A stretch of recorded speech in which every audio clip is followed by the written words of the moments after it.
1950 को हमारे मुल्क में आईना इत्मीनान में हुआ और भारत में खुद मुख्तार जमहूरी और मजबूत जमहूरिया बनकर दुनिया के सामने आया।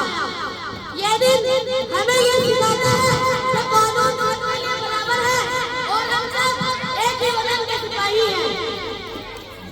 आईना ही हमारी पहचान, हमारा आईना हमें हक भी देता है और सिखाता है सच्चाई, ईमानदारी, मेहनत और सबक देता है और ये पैगाम देता है कि मजहब और समाज से ऊपर इंसानियत सबसे बड़ी है। हमारा प्यारा भारत मुख्तलिफ लिंगों, ज़बानों और मुख्तलिफ सकाफतों का एक हसीन गुलदस्ता है।